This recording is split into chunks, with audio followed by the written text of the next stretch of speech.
जय जिजाऊ जय शिवराय. मत माझं प्रतिक्रिया तुमची यामध्ये आपलं सहर्ष स्वागत. मित्र हो, नमस्कार. महाराष्ट्राच्या महापालिकेच्या निवडणुकीमध्ये राजकारणाचा जो थर कुठल्या दिशेला जाईल याची काहीही कल्पना राहिलेली नाही. आज आरक्षण सोडतीमध्ये भाजपनं जी चाल खेळली त्या चालीवर आपला व्हिडिओ करून झाला आहे. पण एकनाथ शिंदे भाजपला भारी पडतायत का? एकनाथ शिंदे भाजपला खेळवतायत का?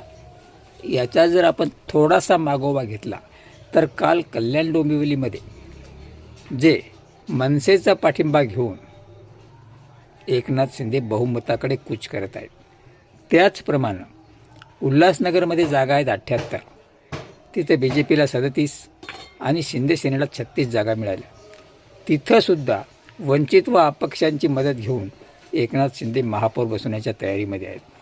ठाण्यामध्ये स्पष्ट बहुमत असताना संजय केळकर आणि गणेश नाईक हे विरोधाभासी बोलू लागले आहेत आणि त्यांनी समान अडीच वर्षाची मागणी एकनाथ शिंदेंकडे लावून धरलेली आहे, अन्यथा विरोधात बसण्याची धमकी दिलेली. तरी शिंदे त्याला फाट्यावर मारताना दिसत आहेत, कारण शिंदेंना सर्व ठिकाणी आपले महापौर बसवायचे. त्यानंतर एकनाथ शिंदे ज्याप्रमाणे मनसेचा पाठिंबा घेऊ शकतात हे विपरीत दिसायले, कारण 2 ठाकरे बंधू एकत्र आले एकत्र राहण्यासाठी.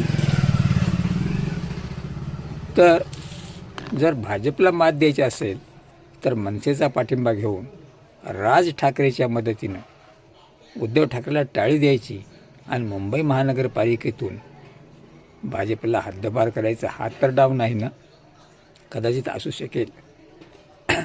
आणि हे काम राज ठाकरे करू शकतात याची 100% खात्री आल्यामुळंच कल्याण डोंबिवलीमध्ये राज ठाकरेचा पाठिंबा घेतलेला असेल.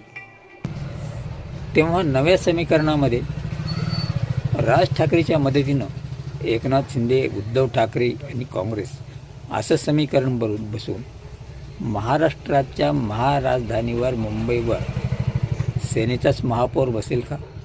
कारण येत्या 23 जानेवारीपासून बाळासाहेबाचं जन्मशताब्दी वर्ष सुरू आहे आणि त्यानिमित्तानं उद्धव ठाकरेंनी जो आपल्यावर गद्दार हा डाग लावला आहे, तो डाग पुसून काढण्यासाठी एकनाथ शिंदे खेळ खेळत आहेत का? बार्गेनिंग पॉवर वापरत आहेत का? एकनाथ शिंदे भाजपच्या जाचाला आता कंटाळून नव्यानं उभारी घेण्याचा प्रयत्न करत आहेत का? हे सर्व काही आता येत्या काळात